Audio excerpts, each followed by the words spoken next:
ವಂದಗಳು ಎಚ್ಚಿರದು ವಂದಗಳು ಕೊರೆಯಿರದು ತಿಂದು ನಿನ್ನನ್ನ ಋಣ ತೀರುತ್ತಲೆ ಪಯಣ. ಇಂದಾಗದೊಂದು ಕ್ಷಣ ಮುಂದಕಂ ಕಾದಿರದು ಸೆಂದಲೆಕ್ಕವದೆಲ್ಲ ಮಂಕುತಿಮ್ಮ. ಅಂದರೆ ನಾವು ನಮ್ಮ ಕೈಯಲ್ಲಿ ಇರುವ ಸಮಯವನ್ನು ಸರಿಯಾಗಿ ಬಳಸಬೇಕು.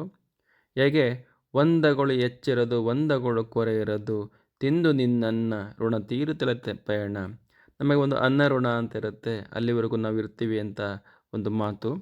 ಅಕ್ಕಿಯ ಕಣವನ್ನು ಹೆಚ್ಚಿಸುವ ಅಥವಾ ಕಡಿಮೆ ಮಾಡುವ ಶಕ್ತಿ ನಮಗೆ ಇಲ್ಲ, ಆದರೆ ಆ ಕಣವನ್ನು ಹೇಗೆ ಉಪಯೋಗಿಸಬೇಕೆಂಬುದು ನಮ್ಮ ಕೈಯಲ್ಲಿದೆ. ಅಂದರೆ ಸಮಯವನ್ನು ಅರ್ಥಪೂರ್ಣವಾಗಿ ಕಳೆಯಬೇಕು.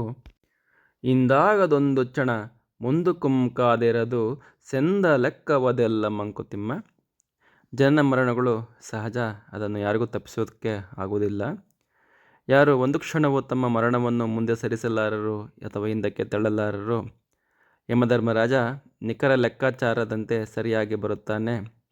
ನಾವು ಎಷ್ಟು ದುಡ್ಡು, ಎಷ್ಟು ಅಧಿಕಾರ, ಎಷ್ಟು ಜ್ಞಾನ ಕೂಡ ಸಂಗ್ರಹಿಸಿಕೊಂಡರೂ ಆ ಯಮರಾಜನ ಲೆಕ್ಕಾಚಾರದ ಮೇಲೆ ಯಾವುದೇ ಪ್ರಭಾವ ಬೀರಲಾರದು. ಹೀಗಾಗಿ ಮರಣಕ್ಕೆ ಭಯಪಡದೆ ಬದುಕನ್ನು ಸಮರ್ಥವಾಗಿ ಬದುಕಬೇಕು ಎಂಬುದು ಈ ಕಗ್ಗದ ಸಂದೇಶ.